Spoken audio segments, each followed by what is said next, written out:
Бидэд бол авилгалтай тэмцэе гэж байгаа, эрчим хүчний реформ хий гэж байгаа, баялагтай эзэн бай, баялагийг шударгаар хуваарлая гэж байгаа. Яг энэ хуулиас эхэлнэ шүү. Энэ хуулийг зөв гаргаж чадвал бидэд яг энэ яриад байгаа зүйлүүдийг энэ хамтарсан засгийн газрын үед бас нэлээд дөхүүлнэ. Би бүх зүйлийг шийдчихнэ гэж хэлж чадахгүй. Тэгэхдээ энэ эхлээд хууль эрх зүйн шийдвэр гаргах тэр хүмүүсийн нөхцлүүдийг бүрдүүлж өгөхгүй бол энэ нөхцөл байдал чинь болохгүй байна. Тэгээ өнөөдөр төрийн болон орон нутгийн эмчит компанид нэг 58 мянган хүн байна. 6-ах нь листэд буюу олон нийтийн компани болсон байна. За түрүү 23 их найдын 16 их найдын буцаага зардаг гэж ярьлаа. Энийг ингээ бодох юм бол маш их хэмжээний гунигалт төрж байгаа. Тэгээ энэ хууль батлагдвал Улаанбаатар төмөр зам гээд нийгэмлэгээс бусдууд нь бүгд компани болно.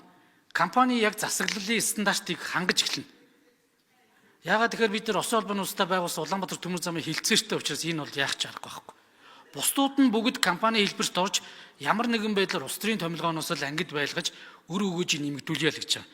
Тэгээ би яг зүгээр энэ хуулийн төслийг сайжруулахад нэлээд олон юм байна. Гишүүд маань бас эргэлзээд ах шиг байна. Бидэд ингэж тухайлан төрийн эмчит компани хууль баталж байгаа шүү дээ гэд баталж ийсэн. Хөгжлийн банкны хууль гэдэг бол тэр жигтэй төрийн эмч хөгжлийн банкны тухай компани тухай хууль багхгүй юу? Яг энүүтэй адилхан. Тэгээ энэ нөхцөл байдлуудыг бүрдүүлээд өгвөл бас олон зүйлийг зэгцэлж чадна гэдэг зүйлийг хэлмээр байна. Тэгээд